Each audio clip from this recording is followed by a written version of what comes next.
यीशु मसीह के नाम में मेरी तरफ से बहुत बहुत सलाम। आज की वीडियो का सवाल ये है कि पतरस ने मूसा और एलिया को कैसे पहचाना जबकि उसने उनको नहीं देखा था। पतरस तो नए अहदनामा में है, वो पुराने अहदनामा की दो शख्सियतें बड़ी लेकिन वो तो जानते नहीं है। जब यीशु मसीह के साथ उनकी मुलाकात हुई है तो उन्होंने कैसे पहचाना कि क्योंकि पतरस ने कहा है कि आए खुदावंद, क्या हम तेरे लिए मूसा और एलिया के लिए यहाँ 3 डेरे बनाएं। तो ये है आज का सवाल मेरे बहनों भाई। इसका जो स्टार्ट है वो ये है कि ये सूरत तब्दीली का वाकया है, ट्रांसफिगरेशन ऑफ क्राइस्ट फेस। और लिखा है कि वो उसकी नूरानी शक्ल होगी, इतनी सफेद होगी, इतना नूर आ गया कि जितना दिन के वक्त सूरज की रोशनी भी नहीं होती उससे भी ज्यादा रोशनी आ गई। और लिखा उसकी पोशाक जो है वो बिल्कुल नूरानी हो गई, हाँ सफेद हो गई। एक जगह पे लिखा है कि धोबी भी ऐसी सफेद नहीं कर सकता। ये 3 जगह पे वाकया लिखा हुआ है, मत्ती की इंजील में, मरकस की इंजील में और लूका की इंजील में। जब ये वाकया हो रहा है तो पतरस और याकूब और यूहन्ना यीशु मसीह के साथ पहाड़ पर मौजूद है। और ये पहाड़ आज भी इस नाम से जाना जाता है, माउंट ऑफ ट्रांसफिगरेशन।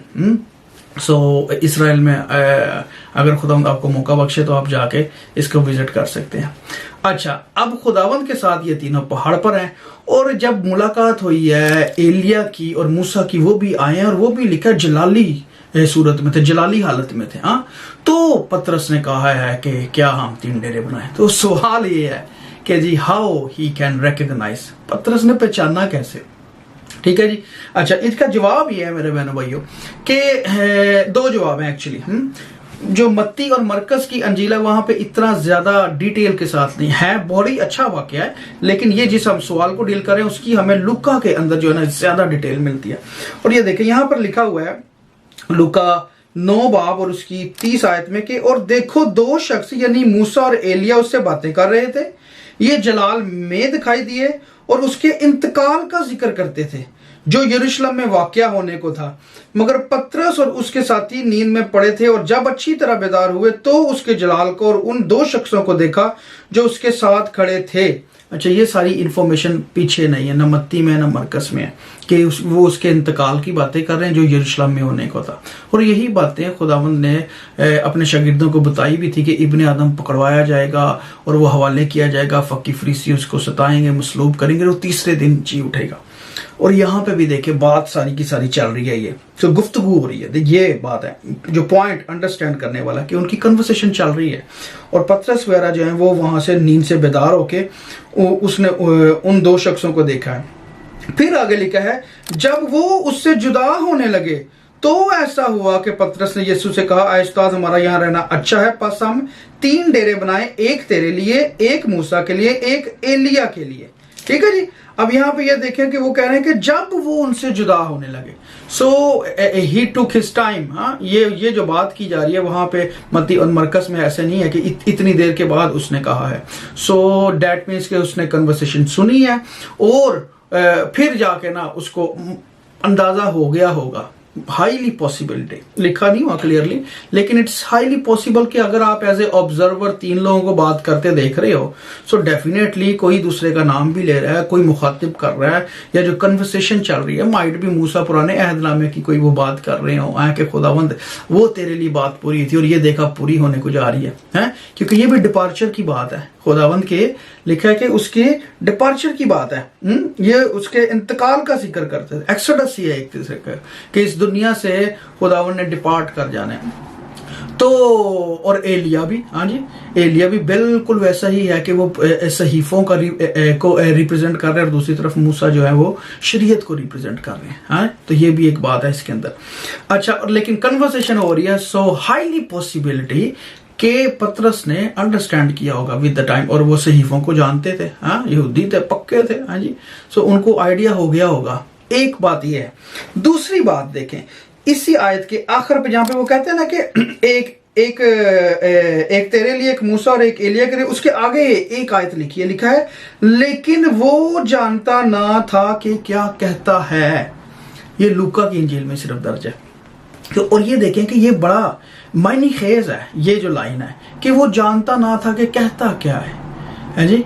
और यीशु मसीह की मोस्टली गवाही जहां पे हुई है ना, जो पाक रूह की बदौलत हुई या जिसको मैं कहना चाहिए रेवलेशन जो है वो ऐसे ही होता था जैसे पतरस में पहले भी रिवील हुआ था। हाँ, और यहाँ पे भी एक किस्म की रेवलेशन भी है। क्योंकि पतरस ने जब खुदावन ने पहले पूछा कि लोग इब्ने आदम को क्या कहते हैं, वो कहते हैं कि जी कोई कहता है कि नबियों में से कोई नबी है, कोई कहता है एलिया है, कोई कहता है यर्मिया है। तो खुदावन कहते हैं तुम मुझे क्या कहते हो शागिर्दों से? तो पतरस एक ने एकदम कह दिया कि तू जिंदा खुदा का बेटा मसीह है। और खुदावन ने वहां पे कहा कि ये बात तुझे खून और गोश्त से नहीं, आसमान से, मेरे बाप की तरफ से तुझे पता चली है। ठीक है जी, रेवलेशन हुई थी उसके ऊपर और उसने एकदम बोल दी थी। ठीक है। अच्छा, यहां पे भी इट्स हाईली पॉसिबिलिटी ऑब्जर्वेशन भी किया उसने, लेकिन ये जो उसके मुंह से अल्फाज निकल गए कि क्या हम 3 डेरे बनाए। अच्छा, एक बात ये भी है इसमें कि वो डरे और सहमे हुए थे। जो मत्ती और मरकस वाला है ना वाक्य, वहां पे हम देखें ना तो वहां पे है कि वो थोड़े डरे और सहमे हुए थे। और ये देखें मत्ती 17 में लिखे, शागिर्द ये सुनकर मुंह के बल गिरे और बहुत डर गए। यीशु ने पास आकर उन्हें छुआ और कहा उठो, डरो मत। ठीक है ना। सो उनकी जो हालत थी, चूंकि वो जलाल वाला एक काम देख रहे हैं, नूरानी हालत में देख रहे हैं, जलाल की सूरत में देख रहे हैं। और जैसे यीशु की सूरत के लिए लिखा है, उसकी सूरत बदल गई, उसका चेहरा सूरज की मानित चमका और उसकी पोशाक नूर की मानित सफेद हो गई।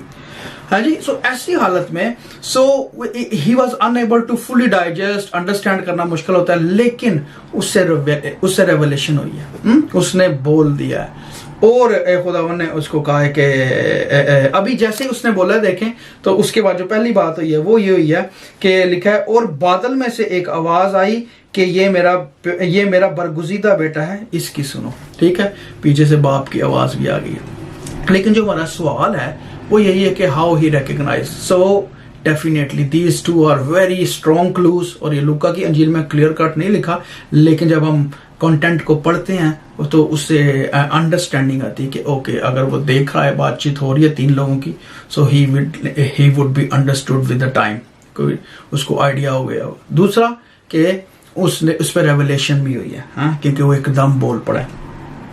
और आखिरी बात देखें इसके अंदर जो बड़ी मुझे खूबसूरत इस वाक्य में लगती है कि यीशु मसीह है एक तरफ, है जी, दूसरी तरफ देखें एलिया और मूसा है। एलिया शरीयत की रिप्रेजेंटेशन है, मूसा शरीयत की रिप्रेजेंटेशन है, एलिया जो है वो नबियों की रिप्रेजेंटेशन है, सहीफों की रिप्रेजेंटेशन है। और गवाह 2 हैं, देखें 2 गवाह हैं और यीशु की गवाही हो रही है। और तीसरी गवाही कहां से है? आसमान से बाप की गवाही आ रही है।